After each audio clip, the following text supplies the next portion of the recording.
This is where it began. This is where I got the name for with other weightlifting clubs is Chicken House Charlie. That's what they used to call me because it all started here in a chicken house. And my first members was John Wixie of the Wixie family, who tragically died. He was the fireman who was killed in a fire up in Banbury somewhere, and a chap named Brian Webb. And then from then on, there's three of you to begin with.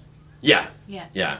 And then from then on, it grew quite fast because there was a boys' club in Bampton in 1947-48 time, but that ceased in the early 50s. So there's nothing for young lads to do. Yeah. And then I managed to get people like Jimmy Townsend, Michael Bowden, Mansell John. There's a whole group of teenagers that were very keen to do something. Yeah. Are these all the same? Are these contemporaries? Are they the same age? Or No, they're younger. Yeah, They're quite a bit younger, probably 10 years younger. So let me just ask, how old were you when you started this? I was 18 when I took up weightlifting. Yeah. Yeah, I was so 18. 18 when you started the club in the Chicken House? Yeah. It became Chicken House Charlie. That's right. And your dad let you use this chicken house?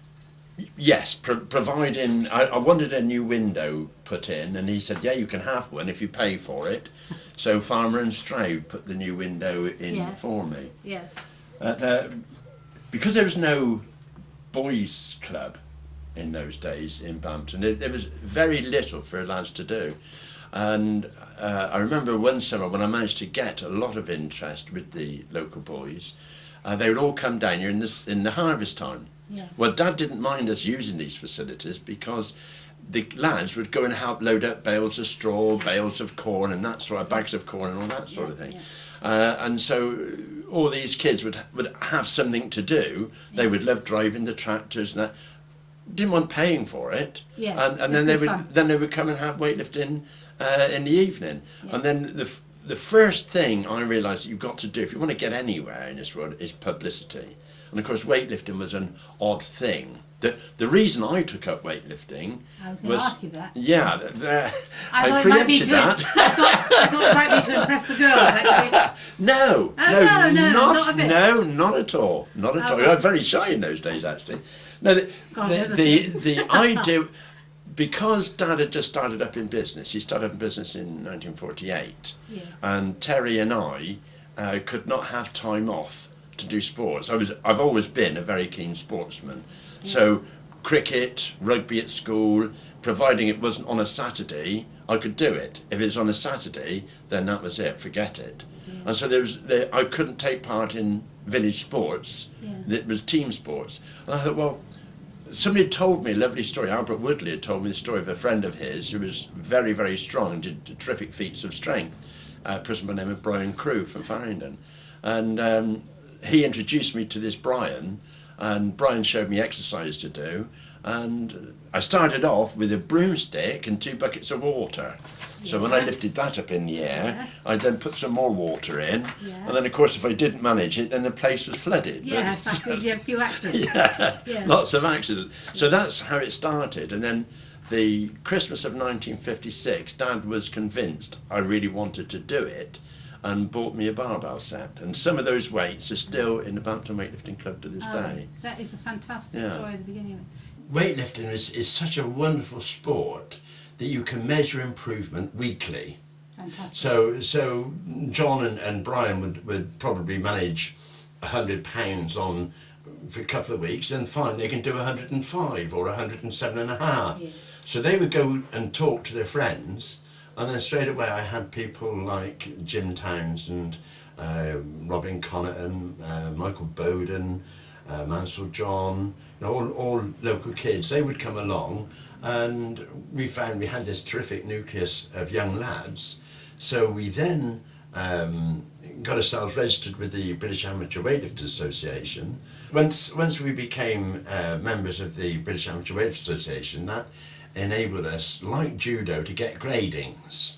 Yeah. So was 44 recognised different ways of lifting a weight, of which you could get certificates for, depending on your own body weight. And so Bampton lads soon catched on to this, and they really started to enjoy themselves and get certificates for their achievements. And then I thought, well, we really want to push this even harder still. and I'm a firm believer in publicity, and so Bampton had a carnival, so we had put up a float, went round to the fete, and then we would put on a weightlifting display. We'd have a little weightlifting competition with Bampton boys, and then I would do a demonstration. I used to break 6-inch nails. I could break a 6-inch nail in 20 seconds. Well, wait a minute. How did you break? Just with your No, karate chop? bending it. Oh, did you? Yeah, there was tricks to it. You would get a yellow, you know, the old Can you yellow. do it now? I can't get myself into a packet of biscuits to have with me coffee now. It's a different skill. But you get a yellow duster. You get a yellow duster. I got a hanky bit quick. Yeah. Say that was the old yellow dusters. Yes, yeah. Put it on your knee, and you get a 6-inch nail, and you start and roll it there, and you go like that. Turn that hand on there, that hand on there. That would protect your hands. Yeah. Then you would bend, straighten, bend, straighten, bend, straighten, bend. Grunting and theatricals? Oh, I put plenty of that in. Of course I did. You know me, Joe. And I would break 6-inch nails. But what I would do then, because I was trying to be impressive, you see. Yeah. What I would do then, I would say, "There you are, it's broken," and hand it to somebody, and they'd take it. That end would be red hot. Like, oh! Yeah. But it's all part of the theatricals, and made people say, "Well, I'd like to become a weightlifter." Mm-hmm. And so the weightlifting club literally grew from strength, so much so that we were at Backhouse Farm here, we'd have to train out in the yard because there just wasn't the room in the chicken house. Certainly in the chicken house in them. But Dad let us use the bigger barns then, and we could have lights on in the window. Yeah, yeah. But that's how it started. And then let me just ask, any girls belonging at this stage? At that stage, no. Yeah. At that stage, no. But what happened, as time went on, the Bampton Weightlifting Club just got bigger and better and stronger and well known. It started to win lots of trophies, lots of championships. I think about 1962, we won every class in the South Midland Championship. So it was the bantamweight, featherweight, lightweight, middleweight, light heavy, mid heavy and heavy. What were you? Was all won at that time. I was lightweight, under 10 stone 8. Weightlifting is like boxing in different class weights. Yeah. And I was South Midland champion for 14 years, and I managed to do it in 3 different classes. I started off as a lightweight, and then I went up to middleweight, and then I did it on light heavy. It's quite funny really, because when you were trying to get under the weight, we say middleweight 11 stone 11 and a quarter.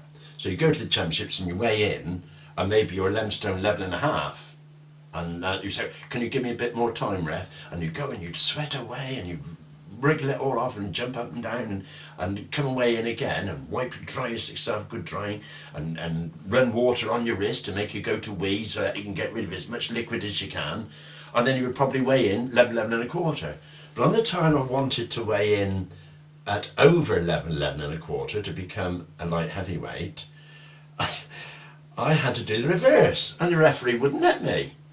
I said, "Well, I want to be a light heavy." He said, "Well, you can't." You mean? I said, "I want to be a light heavy." So I drank water to put stuff in. He said, "You can't do that." And so I weighed in again, and a friend of mine got a glass of water and balanced it on the scales behind my foot so the referee couldn't see it. And I've been a cheat all my life, Joe. Well, that's a story. I hope they're not listening now. So that's how I won the light heavyweight championships of the South Midlands. But what we did a lot of was travelling around. Yeah. We took on Bristol, we took on Birmingham, we took on top teams from London. We went all over. What we used to do was to get a bus, and Len Hughes, yes, I remember right? that, yeah. Len would take us to Bristol Weightlifting Club. Yeah. The wives and girlfriends and kids and families in general, they would go to the zoo. Yeah. We would do the weightlifting. Yeah. At the end, then we would get together again and go to Spillers. The bloke who ran Bristol Weightlifting Club was well in with Spillers, and we would have their facilities for their ballroom there would be a band and everything, and we'd all have a dance and whatever. Fantastic. And then come home in the evening, the whole family together. Okay, we're in the 50s now. No, beginning of the 60s. How many in your? When you say you're all going off to Bristol, how many weightlifters have you got going? I would say at that time we were about 25. Yeah. And all championship material? All championship material, It's fantastic, isn't it? All good kids. At one stage, in the early 60s, because in 1963, I wanted to earn a bit more money, and my dad said, well, if you want some more money, you better go and find yourself another job as well as farming. I started to teach weightlifting as a peripatetic instructor with the Berkshire County Council. Yeah. So I taught at Farringdon Youth Club and Shrivenham Youth Club. Gloucestershire County Council got to hear about me, and I also taught at Gloucestershire in Bolton-on-the-Water. Yeah. So I'd done a lot of teaching. Now there's no youth clubs in Bampton in those days. I had a lot of followers weightlifting, and Dad had an old Land Rover, a Land Rover pickup type Land Rover. And all these kids from Bampton would pile in the back, and we'd go, boys and girls, and we'd clear off to Shrivenham or to Farringdon. In fact, one of the Bampton girls actually married one of the Shrivenham boys. Well, I think he came from Farringdon, but that's so already the Bampton kids was beginning to get out and about and go to other clubs. one lovely instance where I was teaching weightlifting. It was all very serious. I was paid more for that than ever I could earn at farming. Yeah. It was 17 and 6 an hour, but the farm wage at that time would have been about 10 shillings. Yes, 50 pence. Yeah, yes. So I was on really good money. So it was serious for me, and plus, of course, I did actually get one boy from Shrivenham and one boy from Farringdon Youth Club to become British champion. Who were they? Do you remember their names? Yeah, you know the Morgans that own a lot of the land round here now? Uh-huh. Well, one of those was Colin Morgan, and another one is Charlie Metcalf, who lives up New Road at the moment. And he was a national champion. He was British champion. Fantastic. British schoolboy. Yeah. Along with Gordy Goff, he was British schoolboy, Colin Winterbourne, Alan Winterbourne, and Nigel Chivers, he was British national champion. Yeah. So we had 5 British champions in the Bampton Weightlifting Club. It's fantastic. A lovely story in relation to Shrivenham, right? I'm teaching, and this lovely boy from Shrivenham who hadn't had much experience with women, and certainly not Bampton women. They specialise. Bampton are special. Bampton girls are special. So he's lifting the weight above his head like this, and I'm just about to tell him, yes, you can put it down now, when this Bampton girl come along behind him, slipped her hand underneath his legs, between his legs, and grabbed him and said, cough. Well, of course, he put the bar down very quickly. Now, I had to... You're not keeping a straight face, Joe, so you're struggling. How do you think I was? I thought it very funny. But my job was at stake, because if I got caught out doing that, I'd have been thrown out the circuit. But very dangerous, isn't it? You can't take Bampton girls anywhere, can you? It seems like it. It seems like it. Right, I don't know about repeating that.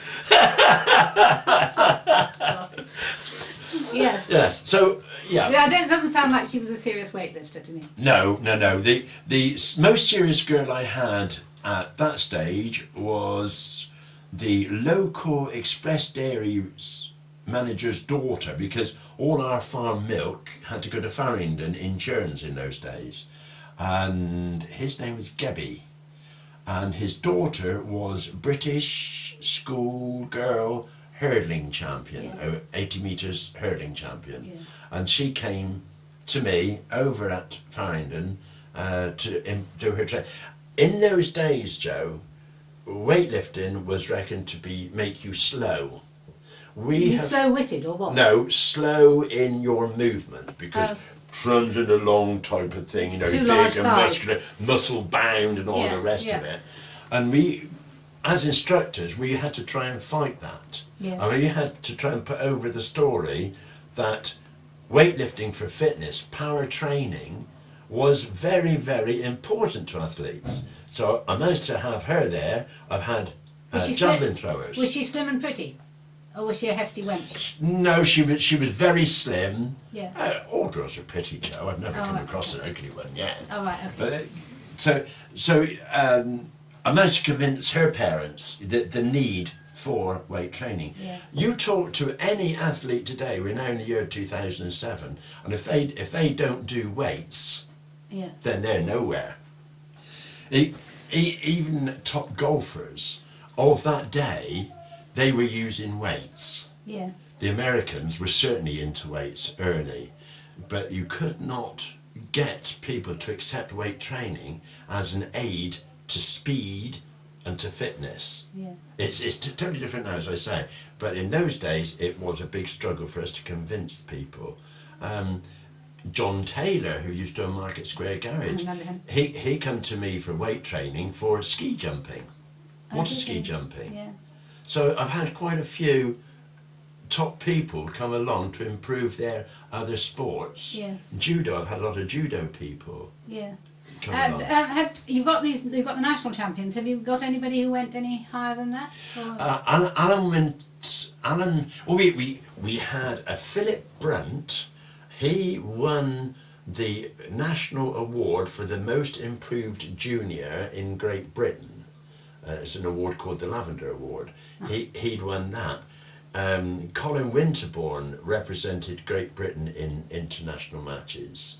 And of course Alan Winterbourne represented Great Britain in 2 Olympic Games, the Montreal Olympics and the Moscow Olympics, and as well as many Commonwealth Championships, because you have your Olympics every 4, and then slipped in between that you've got your Commonwealth. Yeah. And so Gary Langford became a member of the Bampton Weightlifting Club. He was a medal winner, and he'd won, I'm pretty sure he won gold in the Commonwealth Championships. So from Bampton there has been a terrific quality of weightlifters. The Bampton Football Club, there was a period of time when I trained them for weight training. We used to walk all the way up to with Albert Radband and such like, walk up to the signal camp when it was there, use their facilities for fitness. And then the next year we used the facilities in the school. Yeah.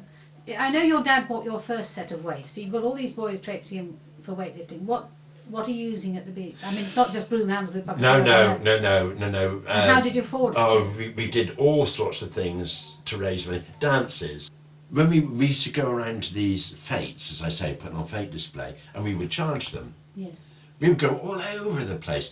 Mrs. Rose, you remember Mrs. Rose from Bampton House? She moved to Appleton.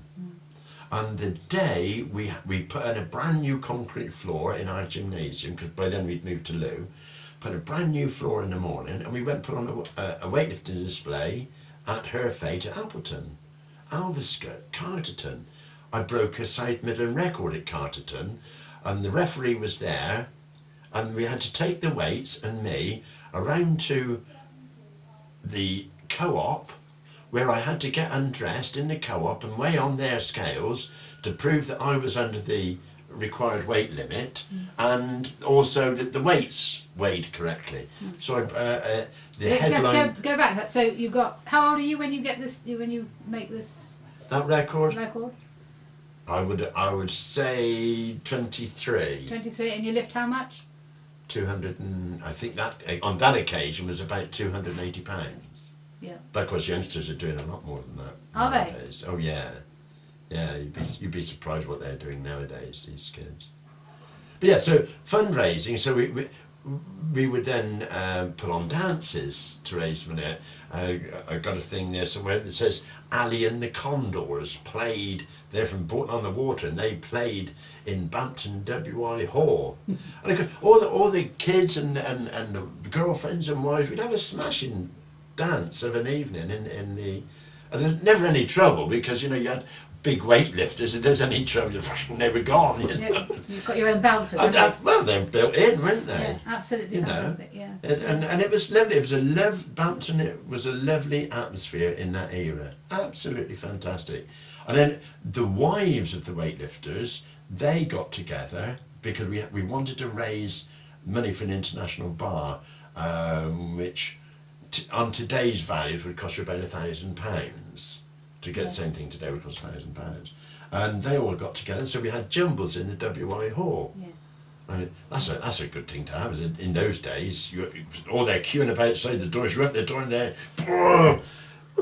Our bouncers were more scared of the housewives coming in to get the jumble than ever they were of boozed up dancers. Yeah. So you managed £1,000, got your international bar. Yeah, got the international bar, and we went on from there. And it's in fact the bar is still in the club now to this day. Is it? The club now is at the back of the youth club. That's right. And what are the numbers like? Did you have a fluctuation in numbers? You always have a fluctuation. It is quite funny actually, Joe. You would get. I had lots and lots. I firmly believed in schoolboys. Yeah. I really loved to give schoolboys. They were so keen to learn, and you could get terrific improvement in a short while. And nothing breeds success like success. So when you say school, what age are we looking at starting? 13 and upwards. 13 and upwards would be the best starting time. Absolutely. Okay. Yeah. Absolutely. So they're just starting to. And of course, what I must point out that this was the competitive sport of weightlifting. What's done at the Bampton Weightlifting Club now is not. It's power training. It's a totally different thing. It's muscle building. They do fitness training, etc. But it's totally different from the competitive sport of weightlifting. All right. All right. Do you approve? Do I approve of the change? Yeah. Not really. But there was no other way forward unless you've got a coach who's willing to devote pretty well his life to teaching. You ain't going to go anywhere. What the boys do with the weightlifting club now, they go there and they have their workout to make themselves bigger and stronger and fitter. Yeah. But what I was doing was the competitive sport, where you are given three, on the actual competition platform, you are given 3 attempts to achieve your best poundage, or kilos as it is nowadays. In those days it was 3 lifts, so that was 9 attempts. Today it's 2 lifts, so it's 6 attempts. So in those days it was fantastic, the atmosphere, and you could, by choosing what poundage you were going to do, you could make your opponent have to go higher than he really wanted to if he wanted to stay with you. So there was a lot of wheeling and dealing so going psychological on. Warfare. Terrific psychological warfare. Yes. Terrific. And the kids loved it, the school kids loved it. Yeah. So the kids would then find it, by putting a bit of a quiff in their hair, they could attract the girls. And you girls are the downfall of many men. So what would happen? They chase you girls and off they go. And they don't come back to the club? Joe, compared to you and weightlifting, it's you that's going to win every time. I'm glad to hear it. Off the boys would go, right?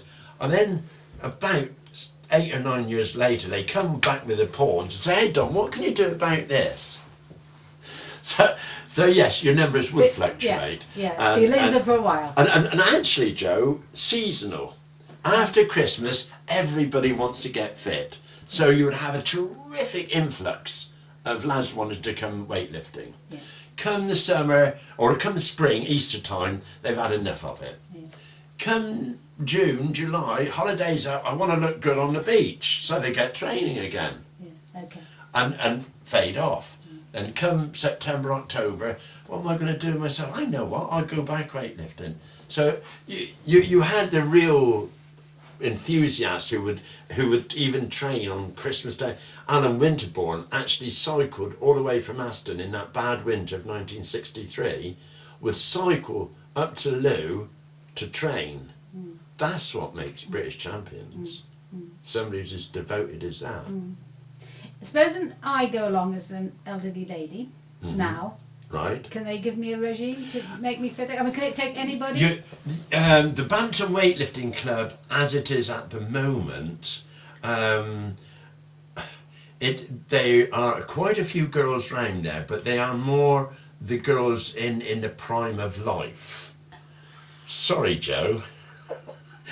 But having said that, my grandson, who has followed me into the business, he runs proper classes for girls much older than you, and very, very unfit, and he turns them into fantastic little athletes. Yeah, and that is fantastic. Done, but because it's more scientific now than it was in my days. You know, diet comes into it. Yeah. Whereas in my day, we used to drink lots and lots of milk, and powdered milk. You should do all that to make yourself bigger and that sort of, and protein tablets, which was a kind of a form of drug taking, I suppose, really, because you were boosting yourself with all these things. But for me, the downfall of weightlifting was in the mid to late 70s when drugs came on the scene and the steroids. Yeah. And that totally ruined it for me. Bampton Club doesn't tolerate it, thank goodness. Yeah, yeah. But it was a bad time. Yeah. I know you had a special coup of Precious Mackenzie coming and visiting. How did that come about? Well, I suppose the most famous of all would be Darth Vader, Dave Prowse of Star Wars.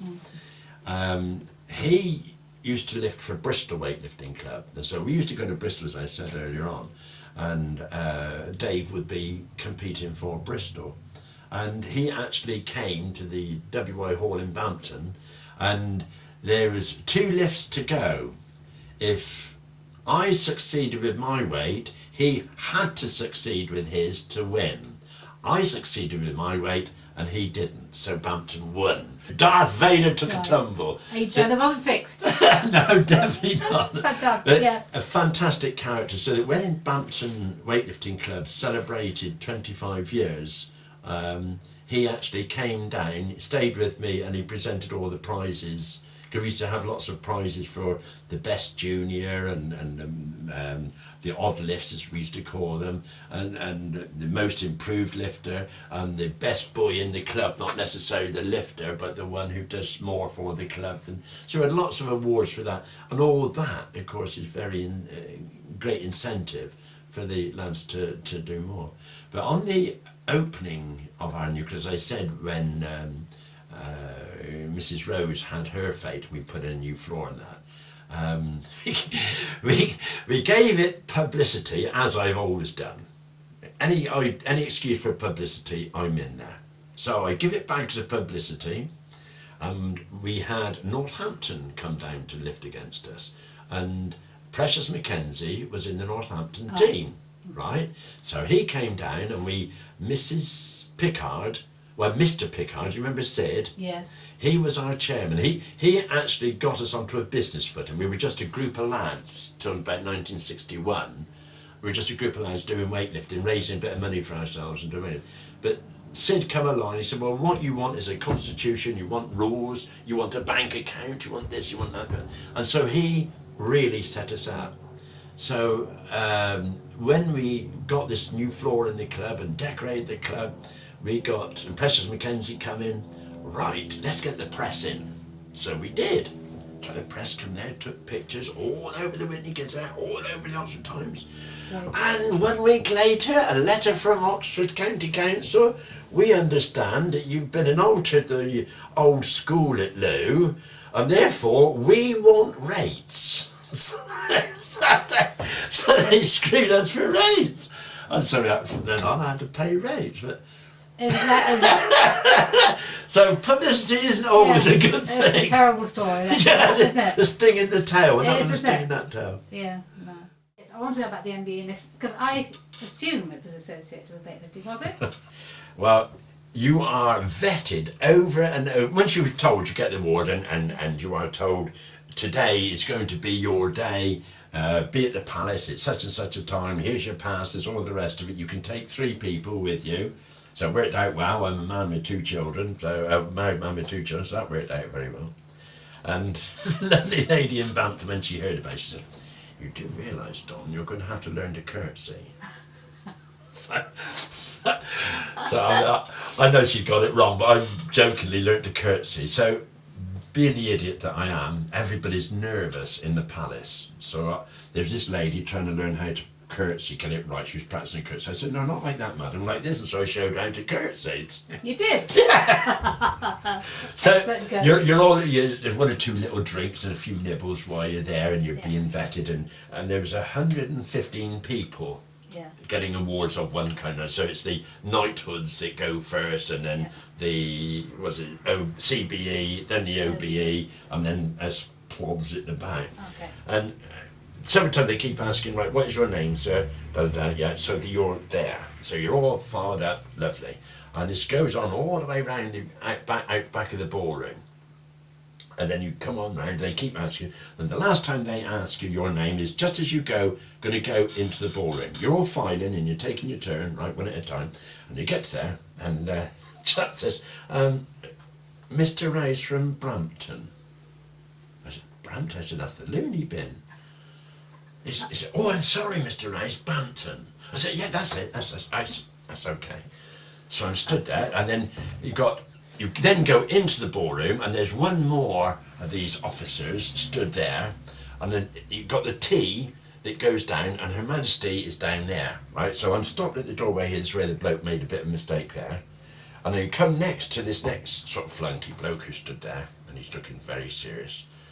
And I looked at him and I said, you wouldn't hold my hand, would you? He said, not at this moment, sir.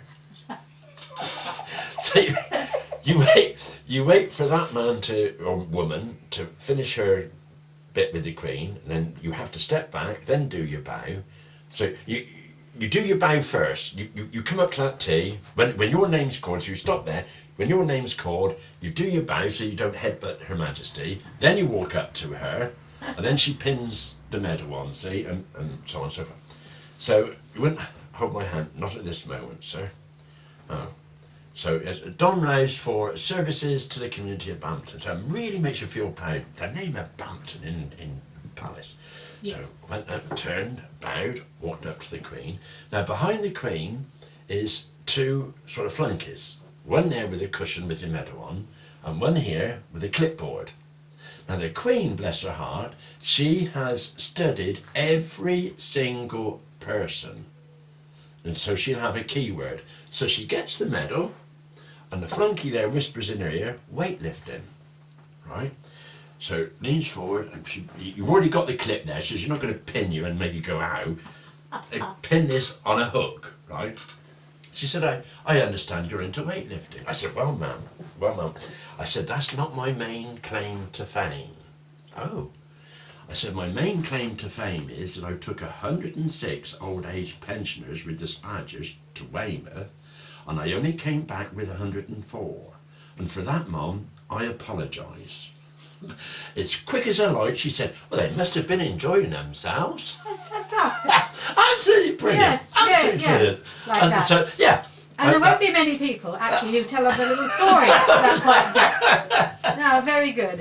And so then I told her about Alan Winterbourne. Bampton is such a small place that we produced 5 British champions from that small place, and she said, she was pleased and impressed. And mind you, she'll have seen it now because it's been on the floods. Absolutely. Yeah. That if I hadn't seen Esther Ransom on screen a few days before, I would have thought that I had offended Her Majesty, because it's quite clear. And Esther Ransom has said, when you go and you meet the Queen, when it comes time for you, she wants to get rid of you, she will take your hand and she actually shoves you, right?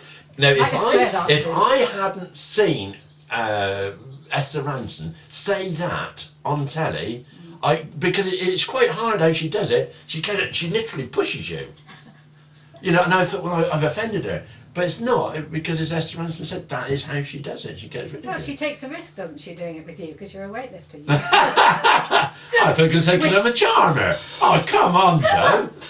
Both stop. One more question. Right. Any downsides to being a weightlifter? Are you ending up with joints that are a bit iffy because you've been a weightlifter, or is it just all good news all the way? Well, people used to say, one of the questions that was always aimed at me was, when you stop weightlifting, you will turn to fat. so I'm going to keep my shirt pulled out. Okay. But that is not the case. How God intended you is how you will end up anyway. And so all those muscles and that, I mean, I still keep fit. I do a lot of barn dancing, as you know. So I still keep reasonably fit. I'm just over 70 now, thoroughly enjoying life. And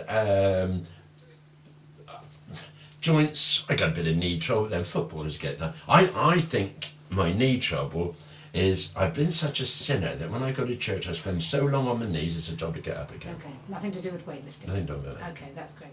I've had lots and lots of girls do weightlifting. There was a Yeah. policeman's daughter from Stamford-in-the-Vale, Yeah. absolutely brilliant weightlifter. Yeah. And in the era that I was involved as an instructor, I stopped instruction in 1985, was when I ceased to be an instructor. And there was quite a few girls, there was gradings for girls, like in judo, like I said early on in this interview, where you could get certificates for achievements at your body weight. In fact, I'll tell you, a lovely lady, Marlene Snow, Oh, yes. I've had her certified. You have had it, yes, right.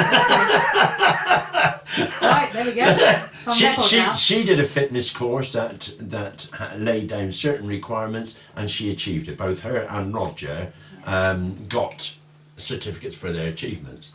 But after 1985, there was more pushing for girls. I must actually tell you this, Bampton played a very, very big part in schoolboy weightlifting. The authorities that be would not allow schoolboy weightlifting to start with, and it was the Bampton Weightlifting Club, the Bristol Weightlifting Club, with the South Midlands Secretary Tony Medley, that pushed and pushed and pushed to get schoolboy weightlifting recognised, and we did. So that's something that Bampton, that's a feather in Bampton's cap. So it progressed to about late 80s when women started to come into it, and the World Federation accepted women weightlifters. And now, in fact, Alan Winterbourne, who was our star boy, he had produced a couple of British champions, or probably even more than that, British champion weightlifters. Women. Yeah. Yeah, yeah. And I think Alan is back teaching girls, a girls team now. Yeah. He is involved with teaching girls the competitive weightlifting. Yeah, yeah. Are you? How much are you involved in the club at the moment? I'm just a chairman, Just a chairman. and advisor if need be, and obviously I pay my subscriptions like anybody else. But well, if you think about it, Joe, that was 1956. It actually started here, and here we are, 2007. 50 years of It's weightlifting. 51 years of weightlifting, yeah, and I'm very proud to have been involved in part of it. Fantastic. It's a fantastic story. We're in a different venue now. We're not in the chicken house. No. We're going back in the world. Oh, absolutely. This is the youth club, This is the youth club. and you'll know this from before it was the weightlifters club. That's won't right. you? Yeah. Well, at Bampton School, of course. So Yeah. when I came here in 1943, this was Miss Farmer's. My brothers and my father, of course, had allowed the weightlifters to use their premises free since 1956. It's the chicken house and The the chicken barn. house and the barn, and then the club at Loo, Yeah. completely free of charge. Of course, when we came here, it's £1,200 a year we've got to find. So the Bampton Weightlifting Club was the first time that national television got involved with Bampton was through the weightlifting club. Yes. Hilda Pickard, who was the wife of our president, was so impressed with what all these young lads were doing, and felt that something should be done about it, because of course we were starting to win big trophies, beating Birmingham, Bristol, London, all that sort of thing. And she felt we deserved recognition, and so the ATV Today came down and they did about a 20-minute show. Yes. Did anything come out of that, or was that? No, just more members. As Yeah. I've said before, publicity I've used to the greatest advantage to get lads doing the lifting. Yeah, no, that's great. There's one other story I wanted to ask you about, because you talked about Bampton girls. Oh, they've So been marvellous. They helped you with some competitions. Well, Bristol, Yeah. they were very competitive, and they were determined to beat us on our home ground. And that a junior in those days was under 20 years of age. And this junior was rather a big boy for being a junior. But nonetheless, he entered, and actually Bristol, I think, won that class, the junior class. After the weightlifting competition, we always had dances in the village hall.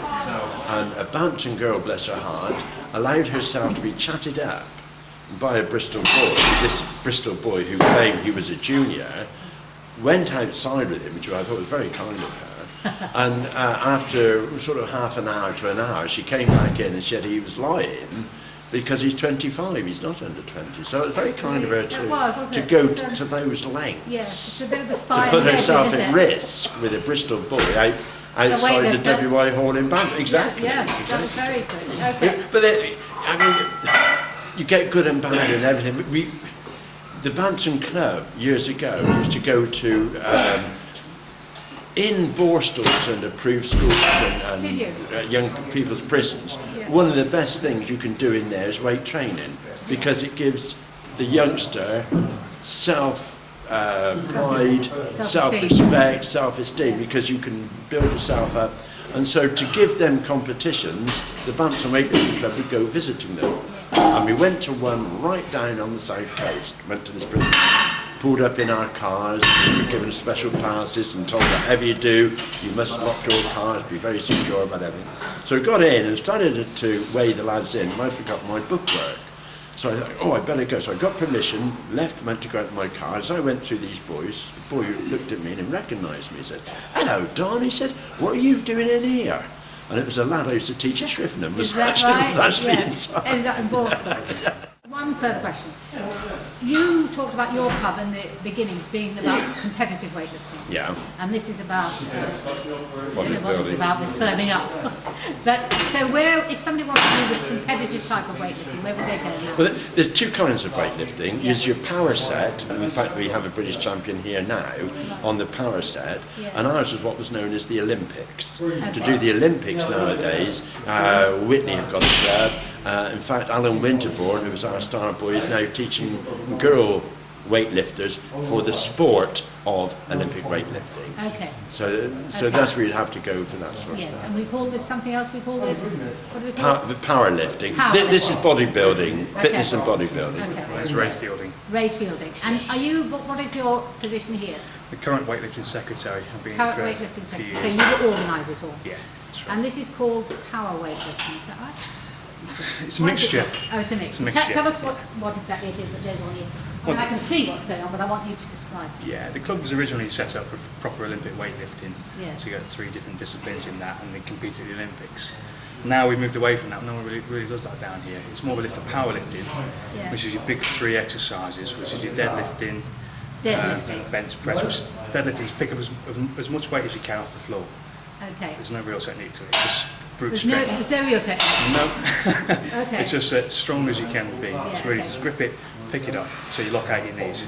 You might see it on the World's Strongest Man competitions. They do that there when they pick up the car, stuff like that. That's the same as what we do down here. Yeah, then you've got the bench press, which everyone knows.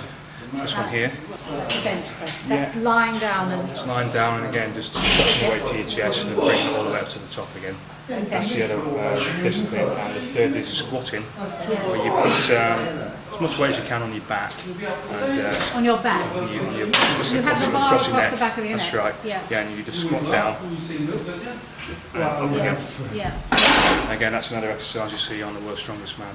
So you balance that bar across your shoulders, keep it there, but it's your legs that are doing the work, going down and coming up again. Legs, yeah. Okay, maybe we'll get a chance to see examples of all that in a minute. Yeah. How did you get involved? Why did you get involved? Was it just to impress the girls? Absolutely, sounds It what we all was. do, yeah. Is that the truth all the way around? Is that what it's about? Yeah, it's mostly the same, to be honest. And are they impressed? Yeah, there's quite a few that are. Yeah. Oh, right. But you have to make sure you wear a t-shirt like better, don't you, to show it off? Well, we try. Yeah. Nowadays, everyone's getting slightly larger. The weightlifters tend to stand out a bit Yes. with the girls, so it's always good. Yeah. How many members do you have? Because I mean, this is quite busy now, and it's Yeah, it's just typical for a Monday. Is it typical for a Monday? We've got about 35, we're getting on to 40 members. Yeah. That is fantastic, isn't it? Yeah, That's really it's fantastic. been quite steady the past few years actually. Yeah. There's quite a lot of interest in the club. Mostly from Bampton or from... All over the place. We're the only club within about 20 miles of Bampton with this level of equipment. This is very impressive. Yeah, you'd have to go to Oxfordshire or Swindon to get the sort of equipment we've got here. Yeah, that's very, very impressive. Because most other gyms in the area are fitness orientated, Yeah. whereas this is sort of strength and power orientated. So we've got a lot of stuff which other people just don't cater for. Just as all these, you won't see many gyms in the area with 55 kilo dumbbells. I mean, that's the weight of a person each. Yes, on each arm. Yes. On each arm. Yeah, that's right. Yeah. So, Yes, it is impressive. It is yeah, impressive. not many. In a minute, I shall try to pick something up. Well, you go And I again. probably... It's on maybe insurance just lift form it first off in case you break yourself. that. Oh, is that right? Okay. And you've got some champions, haven't you? Yeah, that's right. There's one lurking about. Which one is our champion now? Big grinning one. This big grinning one with Yeah. all the tattoos. Can you just do a little twirl so we can see your tattoos? What, like a ballet one? Or Well, It's good you at can do a that, macho one if you like. No. Really nice. They're really nice. Hello. This is Shane. This is Shane. Shane. Shane Chivers. Chivers. Yeah. Okay. And you're what kind of champion are you? I've been a British Olympic schoolboy You champion. want to come up a bit closer so we can see the tattoos and we can And see the piercings. I've done, and I was British junior powerlifting champion as well. So you started as schoolboy, I did schoolboy Olympic weightlifting. did you? I was British champion at that and Britain's strongest schoolboy as well. At how old? From 13 to 16. You started at 13. That's quite young, isn't it? It's about right. It's Is about it? right. There's some people who say it's not, but obviously they teach you technique and not too heavy weights at that age. So Yeah. Yes. How old are you now? I'm 35. 35. What age did you stop this? I'll probably stop when they're hitting their nails into my coffin. Okay, go on and on and on. Okay. Next year. So schoolboy champion and then British powerlifting British champion as powerlifting well. champion. Are you aiming at any other titles? I'm just sort of training to keep fit at the moment. Okay. I used to be a lot bigger, but I wanted to lose my belly because now I'm at 35. I don't want to end up with a big belly and big muscles. So I'm going to go for more feel good inside as well as out, Okay. which this club's good for as well. Yeah. Okay. Okay. Brilliant. Thanks. Thank you very much. We might come and watch you do whatever you're doing. We got a bodybuilding champion as well. Is he here? No, he's not here at the moment. Oh, So he that's took okay. part in that competition there. Now, who are we looking at here? This is It's not none of him there, but he's that sort of size. so. Or This was. is bodybuilding champion. Yeah, that's right, So yeah. it's just cosmetic. I mean, it's just looking good. It's That's right, but you've got to be damn strong to get to that sort of size as well. yes. Okay. Okay. So although they look good, if you like that kind of thing, they're also very strong. Yes. So we have we also Bampton has produced a champion of that. Yeah, bodybuilder, South Coast champion. South a couple Coast of years champion. ago. There's a guy who's Who was currently, his last name's Brian Greenall. He's a Scottish guy. Okay. Yeah, he's about 6'2" and about 18, 19 stone at the moment. Yeah, there's all different days they train, Yes. all just different routines, but Yeah. yeah, she's And quite any fit. ladies?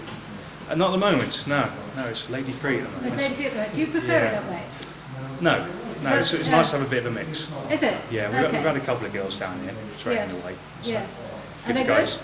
It's not bad, it's mostly fitness, so it's slim and Yeah. not big muscles Yeah, or anything. yeah. So they keep themselves slim and toned. Yes. It gives the lads someone to impress when they're down here, so everyone Yes, so tries it's to work quite it good for out. it's quite good for everything, isn't it? What's the oldest person you've got here? Oldest person we got, I don't know his exact age, but he's mid-50s. Mid-50s. That's quite good. And has he been doing it for a long Apart time? from Don as well. Yes, well, does Don still come down for workout? He does still watch these days. I think that's about as heavy as he picked up these, just the Okay. bar. All right. Don, are you going to give us a demonstration? This is the bar Yes. that we did all the money raising efforts for all those years ago for the match against Bristol. Brilliant. That Thank is you, Ray. Yes. So that's the one. And Ray, it's last. they cost about £1,000 now for a set of weights Easy. with that, with a bar. It's about £1,000 now. Easy that. We've got Yeah. thousands of pounds worth of equipment in here. Have you? Yeah, but this bar with a complete set of rates of about, what would that be, about 150 kilos. Yeah. Depends on the quality, but you can pay up to 2,000 for a good set. There you go.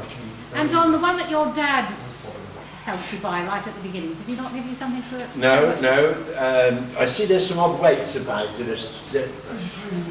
Those some Ridge Park weights and that. They were the originals that Dad bought for my Christmas present 1956. Yes. So there are still some of the weights They're here. still around. But the boys have had to work so hard, raised a lot of money, and bought their own weights. As Ray said, there's thousands and thousands of pounds of equipment in here. All these machines.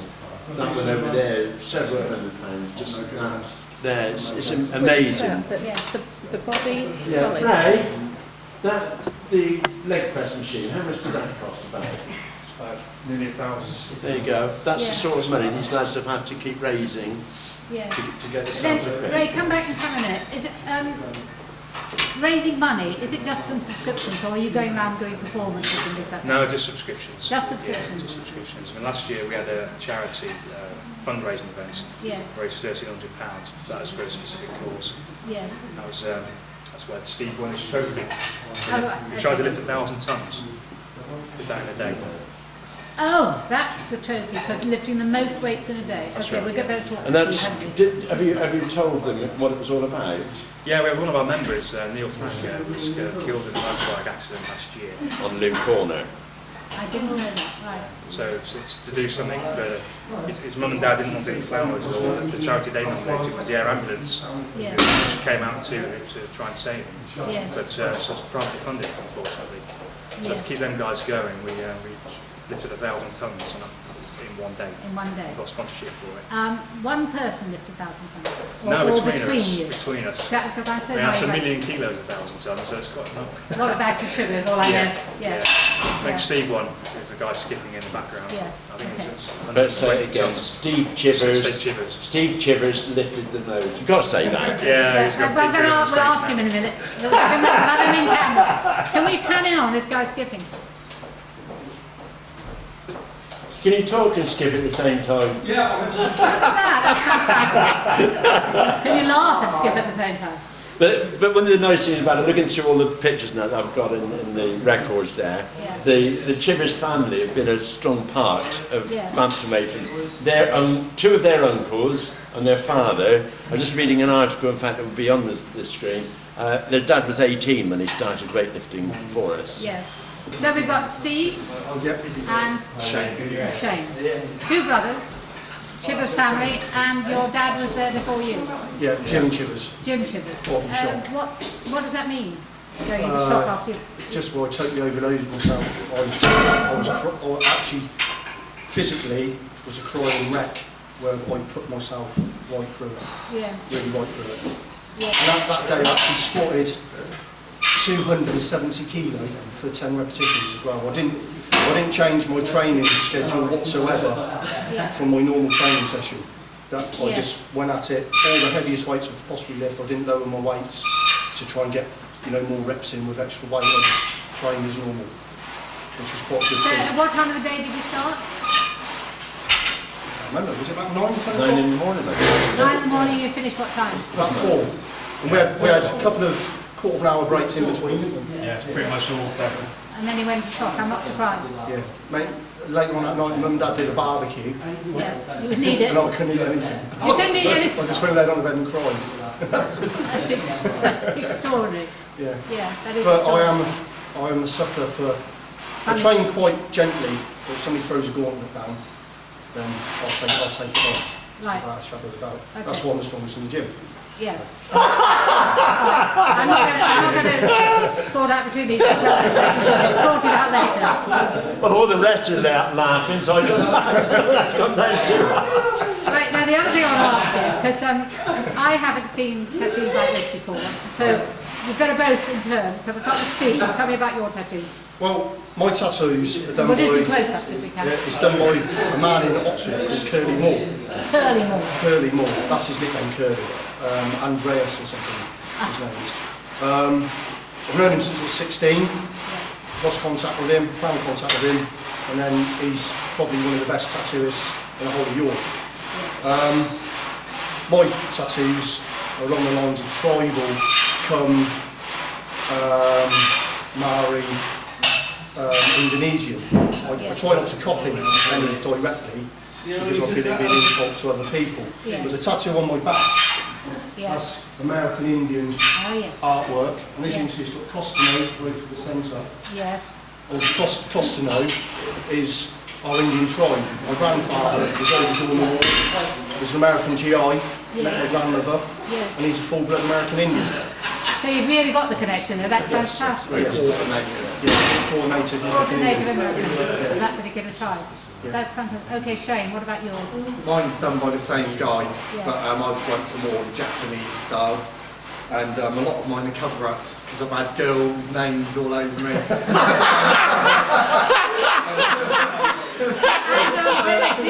Did Steve have girls' names? No, it wasn't stupid enough. I'm the one that's a bit silly. How many girls' names did you I've have? had one on my hip, that was Zoe, then another girl down my arm there. I've still got another girl's name there. And the next one I'm going to have is Idiot across my forehead. Very nice. Joe, if I can say so, their father was also very colourful. Was he?